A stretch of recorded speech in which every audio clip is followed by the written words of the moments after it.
Hello बच्चा बड़ी, तो कैसे हैं आप लोग। आज हम चैप्टर 1 का लास्ट टॉपिक पढ़ने जा रहे हैं और सबसे इंपॉर्टेंट टॉपिक पढ़ने वाले हैं। और चैप्टर 1 यहां पे वाइंड अप होने वाला है, मतलब इस टॉपिक पे वाइंड अप होने वाला है। ये वीडियो 2-3 पार्ट्स में होने वाली है, पर मेरे बच्चे आज का टॉपिक है गॉस लॉ। और डेफिनेटली बता रहा हूं, ऐसा कोई साल नहीं जिसमें गॉस लॉ से क्वेश्चन नहीं आया हो। तो चलिए बेटा, वीडियो को स्टार्ट करते हैं। मैं हूं आपका राकेश पांडे और स्वागत करता हूं अपने प्यारे से channel physics by Rakesh Pandey में। मेरे बच्चे, अभी क्या है इस टॉपिक में कभी ना कभी एप्लीकेशन एंड गॉस लॉ, ये दोनों ही चीजें आती हैं, तो प्लीज डोंट मिस इट। आज मैं डिस्कस करूंगा आपसे Gauss law with a feel के साथ। मेरे बच्चे, क्वेश्चन ये है कि पढ़ क्यों रहे हम लोग गॉस लॉ, क्या रीजन है गॉस लॉ को पढ़ने का। ध्यान से समझिएगा बेटा, मेरा बाबू, मेरा बच्चा, ध्यान से समझ। गॉस लॉ पढ़ने का सबसे बेसिक, सबसे इंपॉर्टेंट रीजन क्या है। देखिए मेरे बच्चे, हम सबको पता है कि यार हम एक पॉइंट चार्ज क्यों ले लेते हैं, एक पॉइंट चार्ज क्यों लेते हैं, और एक पॉइंट चार्ज क्यों की वजह से हम इस पी पॉइंट पे जो आर डिस्टेंस है, हम इलेक्ट्रिक फील्ड फाइंड आउट कर सकते हैं मेरे बच्चे। देखिए कैसे कर सकते हैं। हम कहेंगे इस पॉइंट पर इलेक्ट्रिक फील्ड के क्यू बाय आर स्क्वायर होगा। वाओ, हम इजीली फाइंड आउट कर चुके। तो हम एक पॉइंट चार्ज की वजह से एक इलेक्ट्रिक फील्ड फाइंड आउट कर चुके हैं, ये जान भी चुके हैं और हमने ये टॉपिक किया भी है। बट द मुद्दा इज दैट, मैंने कहा कि मेरे पास इतनी बड़ी बॉडी है, इसके ऊपर पूरे चार्ज फैले हुए हैं। मैंने कहा ये पेन है, इसके ऊपर चार्ज फैले हुए हैं, इसकी वजह से इस पॉइंट पे इलेक्ट्रिक फील्ड बताओ। ओ माय गॉड, हमें तो नहीं पता। मैंने कहा ये मोबाइल फोन है, इस पे चार्ज ही चार्ज फैले हुए हैं, इस मोबाइल पे चार्ज फैले हुए हैं, इसकी वजह से इलेक्ट्रिक फील्ड निकालो किसी पॉइंट पे, नहीं पता। तो कहने का मीन्स है कि अगर मेरे पास ये बॉडी है, मेरे पास ये शीट है, मेरे पास ये स्फीयर है, चार्ज स्फीयर, और मैं कहता हूं इन सब की वजह से इलेक्ट्रिक फील्ड निकालिए। आपने कहा सर, आपने मुझे बस एक पॉइंट चार्ज की वजह से इलेक्ट्रिक फील्ड निकालना सिखाया। आपने मुझे ना लाइन वाइज, ना सरफेस वाइज, ना वॉल्यूम वाइज, आपने ये नहीं सिखाया मेरे को अभी तक, या सरफेस वाइज नहीं सिखाया अपने को। तो अभी इसकी वजह से कैसे इलेक्ट्रिक फील्ड निकाले। With the help of Gauss theorem हम यहां पर एक बॉडी की वजह से, अगर एक बॉडी पे चार्ज अवेलेबल है तो उसकी वजह से हम इलेक्ट्रिक फील्ड फाइंड आउट कर सकते हैं। This is the biggest reason कि हम गॉस लॉ पढ़ते हैं। और गॉस लॉ ने इलेक्ट्रिक फ्लक्स को थोड़ा और एडवांस भी किया। अब इलेक्ट्रिक फ्लक्स को कैसे एडवांस किया, मेरे बच्चे एक एक करके चीजों को समझेंगे। आई होप ऑनलाइन वालों आपको ये बात समझ में आई कि यार गॉस लॉ पढ़े ही क्यों पढ़ रहे, क्या रीजन है। तो गॉस लॉ ने इन सारी चीजों को सिंप्लीफाई किया, इसीलिए हम गॉस लॉ को पढ़ते हैं। तो गॉस लॉ को पढ़ने से पहले, उससे पहले मैं आपको लेकर आता हूं, एक टॉपिक पढ़ाता हूं, और जिस टॉपिक का नाम है मेरा बेटा CCD, कॉफी कैफे डे। ओ, गए हो कभी कॉफी कैफे डे? है ना, बहुत महंगी कॉफी मिलती है यहाँ पे। मतलब गर्लफ्रेंड को लेके जाओ, यहाँ वो ऐसे करके ना कॉफी के ऊपर ऐसा बना देता है, ऐसा बना देता है, कभी कभी कॉफी पे ऐसा बना देता है, ऐसा बना देता है, ठीक है। और इसी कॉफी का 400-500 रुपये ले लेता है भाई, ठीक है। तो CCD कॉफी कैफे डे नहीं है, continuous charge distribution. This is all about continuous charge distribution. अब ये कॉन्टिन्यूअस चार्ज डिस्ट्रीब्यूशन क्या कहता है मेरे बेटा, ध्यान से समझेंगे। कॉन्टिन्यूअस चार्ज डिस्ट्रीब्यूशन कहता है कि एक बॉडी पे जो चार्ज स्फीयर है, मतलब फैला हुआ है, स्प्रेड है जो, वो ऐसा नहीं होगा कि यहीं पर है, ऐसा नहीं होगा यहीं पर है, ऐसा नहीं होगा, वो पूरा का पूरा एक कॉन्टिन्यूअस मैनर में होगा। जैसे एग्जाम्पल, अगर ये फोन है, इधर चार्ज है, इधर नहीं है, इधर है, इधर नहीं, ऐसा नहीं है, वो पूरा का पूरा यूनिफॉर्मली डिस्ट्रीब्यूटेड है। यानी मेरा कहने का मतलब है मेरे बच्चे, पहला है LCD, लीनियर चार्ज डिस्ट्रीब्यूशन, ठीक है मेरा बेटा, लीनियर चार्ज डिस्ट्रीब्यूशन। अब लीनियर चार्ज डिस्ट्रीब्यूशन में क्या होता है मेरा बेटू, यानी अगर सपोज कीजिए मेरे पास एक लेंथ है, तो अगर ये लेंथ है तो उस पर चार्ज पूरा का पूरा यूनिफॉर्मली डिस्ट्रीब्यूटेड होगा मेरा बेटा, यूनिफॉर्मली डिस्ट्रीब्यूटेड होगा। तो अब भी लीनियर चार्ज डिस्ट्रीब्यूशन में ये लैम्डा होता है, coefficient of linear charge distribution, या coefficient of linear charge density भी कहते हैं। कोफिशिएंट यानी लैम्डा, बेटा कितना चार्ज डिस्ट्रीब्यूटेड है over the length, charge distributed over the length. क्या कहेंगे मेरे बच्चे? Charge distributed over the length, over the length. मेरे बच्चों, ऑनलाइन वालों जो ये वीडियो देख रहे हैं, प्लीज आप कॉपी पेन लेके नोट भी करते रहिए ताकि आपको चीजें समझ में आएंगी मेरे बच्चे। तो lambda is all about charge distributed. कई जगह पे एक्सप्रेशन ऐसा लिखा होगा, lambda equal to D Q by D L. Done मेरा बेटा। अब एक एग्जाम्पल दे दो, एक एग्जाम्पल दे दो। पहले चलो इसकी यूनिट लिख देता हूं मैं। यूनिट होगी कूलाम मीटर, कूलाम, हाँ कूलाम पर मीटर। डन मेरा बेटा, कूलाम पर मीटर। एक बात बताऊं, जैसे एग्जाम्पल यहां पे लैम्डा की वैल्यू मेरा बेटा 2 कूलाम पर मीटर दी हुई है, 2 कूलाम पर मीटर दिया हुआ है। तो 2 कूलाम पर मीटर देने का मतलब क्या है, क्या बताने की कोशिश करता है? 2 कूलाम पर मीटर बताने की कोशिश करता है कि अगर हमारे पास 1 मीटर की लेंथ है और उस 1 मीटर की लेंथ पर जो ओवरऑल टोटल चार्ज है यानी क्यू की वैल्यू है वो 2 कूलाम है। ठीक है? अगर मैं कहता हूं मेरे पास 10 मीटर की लेंथ है तो उस पर चार्ज कितना हो जाएगा? 20 कूलाम हो जाएगा। डन मेरा बेटा। तो कहने का मीन्स है ये हमें बताता है लीनियर चार्ज डिस्ट्रीब्यूशन। डन मेरा बेटू। कोई डाउट, कोई दिक्कत? नो। ओके, तो अब हम बात करते हैं एससीडी, सरफेस चार्ज डिस्ट्रीब्यूशन। देखो, और डेंसिटी भी कह सकते हैं, सरफेस चार्ज डिस्ट्रीब्यूशन। अब बेटा सरफेस चार्ज डिस्ट्रीब्यूशन में क्या होता है, ध्यान से सुनना। मेरे पास अगर एक सरफेस है मेरा बेटा, ठीक है, अब सरफेस है, S for surface, S for sigma, surface charge, coefficient of surface charge distribution, यानी कितना चार्ज डिस्ट्रीब्यूट है over the area, that is called sigma, यानी charge distributed over the area.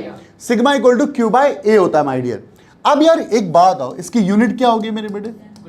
That is called coulomb पर metre square, है ना मेरे बेटा। अब आप समझ पाए होंगे कि ये क्या बताने की कोशिश करता है, यानी चार्ज कितना डिस्ट्रीब्यूटेड है over the area, over the surface area. अब होता है मेरा बेटा, टॉपिक है वीसीडी। ठीक है, VCD is what? Volumetric charge distribution. Done. अब यार इसको क्या कहते हैं? इसको क्या कहते हैं हम लोग? रॉ से डिनोट करते हैं। क्या मेरा बेटो? रॉ से डिनोट होता है। रॉ से डिनोट होता है, कहता है कि कितना चार्ज डिस्ट्रीब्यूटेड है ओवर द वॉल्यूम, वॉल्यूम के ऊपर। और इसकी यूनिट क्या होगी मेरा बेटा? दैट इज कॉल्ड कूलाम पर मीटर क्यूब। डन मेरा बेटा। कूलाम पर सेंटीमीटर, इसे ना कई लोग सेंटीमीटर पर वो बोलने लगते हैं, पर सेंटीमीटर क्यूब, ऐसा नहीं होना चाहिए। यानी हमें ये क्या बताने की कोशिश कर रहा है अभिषेक? अभिषेक नाम है ना तेरा?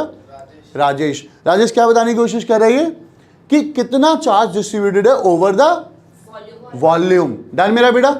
यहां तक की कहानी क्लियर है? कोई दिक्कत, कोई परेशानी? ओके, तो अभी तो हम गॉस लॉ पढ़ रहे थे सर। गॉस लॉ को और बेस्ट पढ़ने के लिए हमें ये सीसीडी पढ़ना जरूरी था। अब कैसे पढ़ना जरूरी था, आपको धीरे धीरे ये चीजें मैं एक एक करके समझाऊंगा आपको। डन। तो चलिए जरा हम गॉस लॉ पे ही चलते हैं दोबारा अगेन। तो बेटा अगर हम गॉस लॉ पर आते हैं तो गॉस लॉ ने क्या कहा, ध्यान से समझना। गॉस लॉ ने कहा कि बच्चा अगर सपोज कर तेरे पास एक चार्ज है Q, एक चार्ज है Q, अब इस चार्ज Q को कैप्चर कर ले, कैप्चर कर लो, एक पूरी तरीके से घेर लो। अगर आप इससे इलेक्ट्रिक फील्ड निकालना चाहते हैं, इसका इलेक्ट्रिक फ्लक्स निकालना चाहते हैं, तो आप इसे एक पूरी तरीके से घेर लीजिए, पूरी तरीके से कैप्चर कर लीजिए। अब कैप्चर करने में, जैसे एग्जांपल मैंने को इसको पूरा कैप्चर करना था, तो मैंने क्या किया, एक पूरा एक स्फीयर बना दिया और मैंने इस स्फीयर में से कैप्चर कर लिया। अब ये जो स्फीयर बनाया, ये इमेजिनरी स्फीयर बनाया, इसको कहते हैं हम लोग Gaussian surface, that is called Gaussian surface.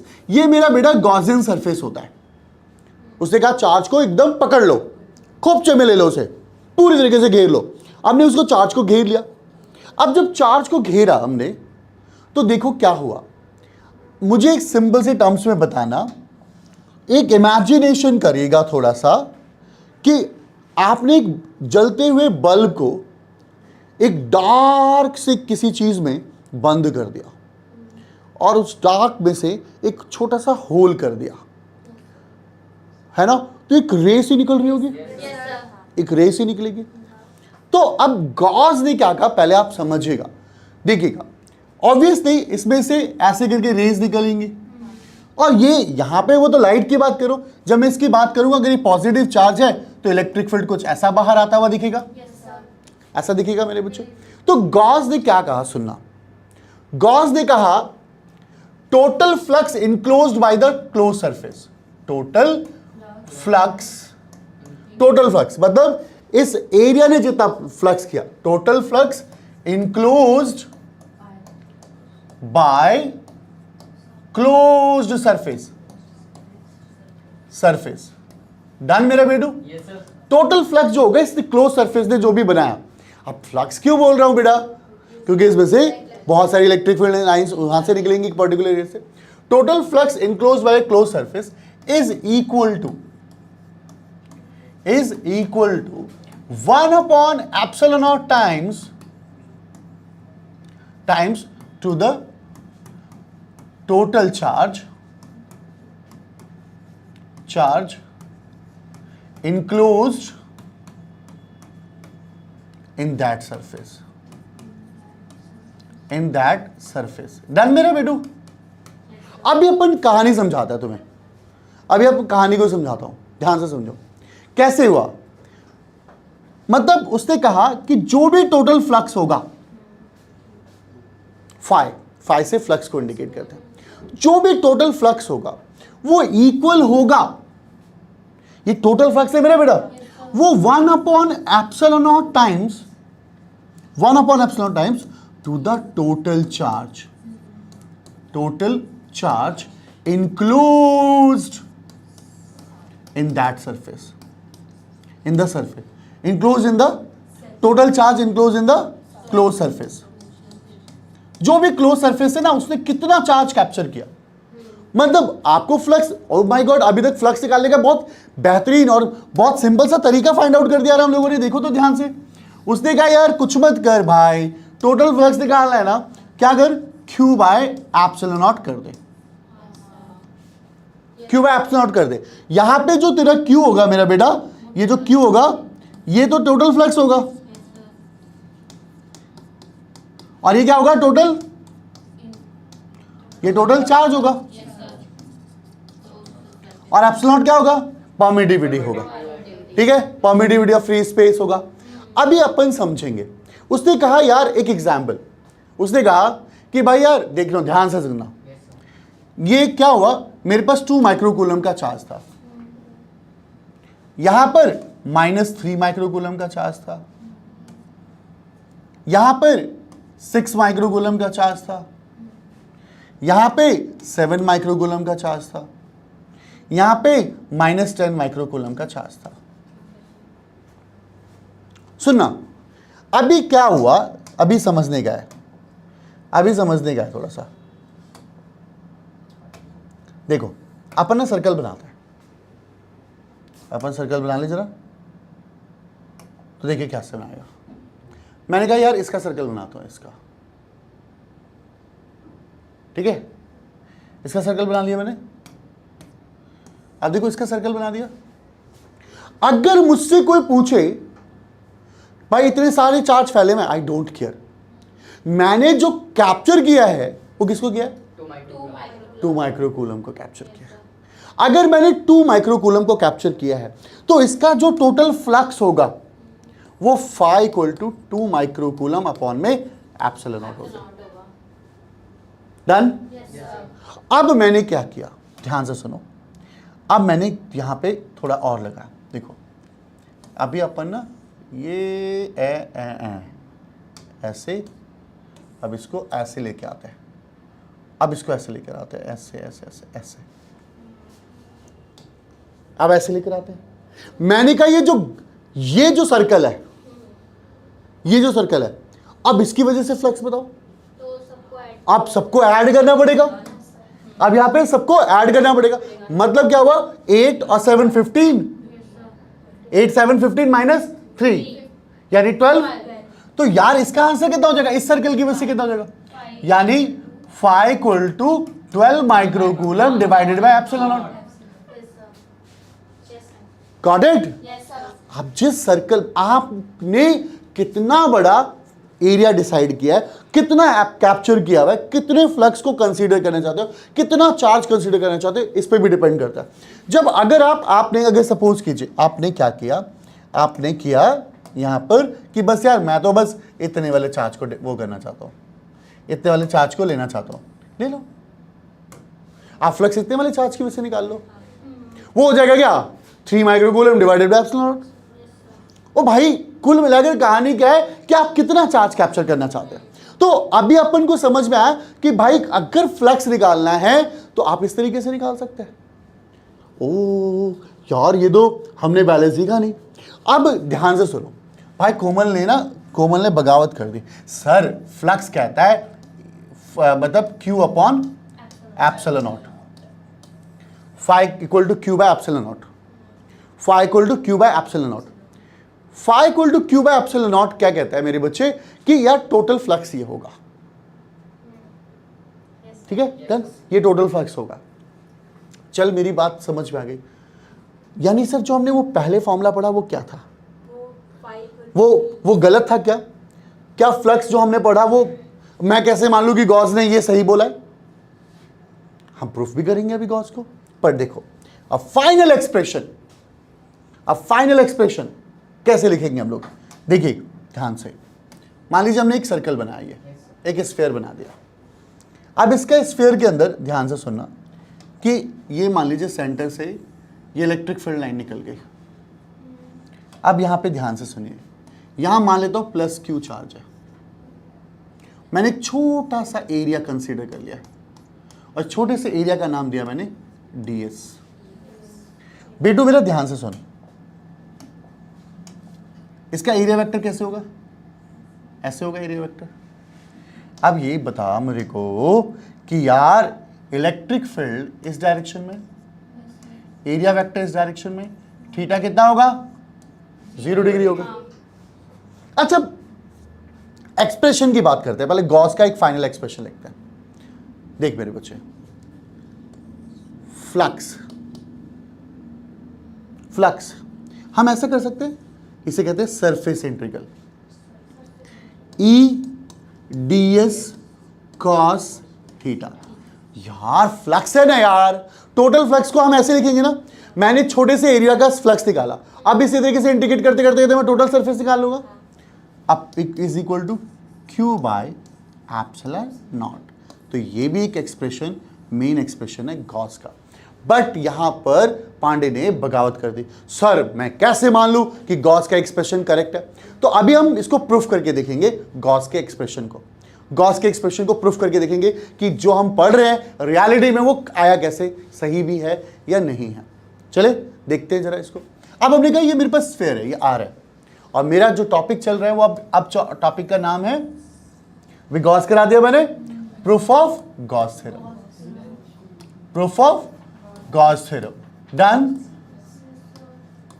बेटा आप लोगों को समझ में आ रहा है ना कंफर्म, एक्चुअली में गॉस क्या कहता है, गॉसियन सरफेस क्या है, ये सब समझ में आ रहा है? yes, ठीक है। तो अब हम गॉस थ्योरम को क्या करने वाले, प्रूफ करने वाले कि गॉस थ्योरम कैसे, ये रियल में एक्सप्रेशन सही भी है या नहीं। तो हमारे पास ये क्या है, स्फीयर है जिसका रेडियस क्या है r है, सेंटर पे एक प्लस चार्ज हमने मान लीजिए रखा हुआ है, इसकी वजह से इलेक्ट्रिक फील्ड लाइन इधर जा रही है।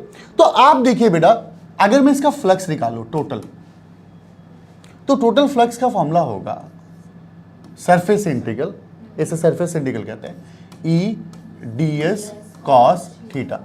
हमने क्या माना है इसे, एक स्फीयर माना है, हमने ये स्फीयर माना है।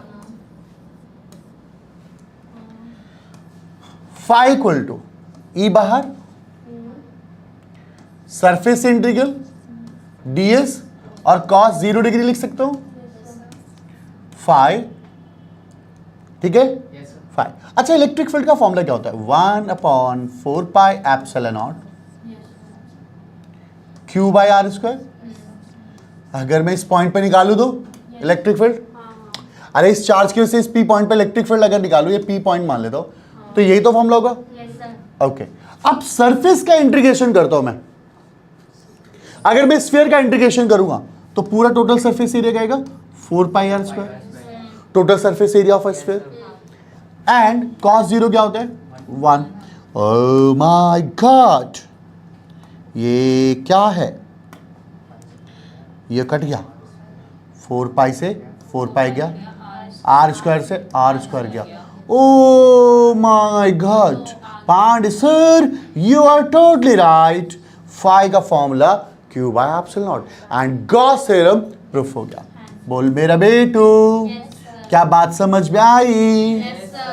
ओके, पूरी बात समझ में आई? Proof of Gauss theorem. Okay,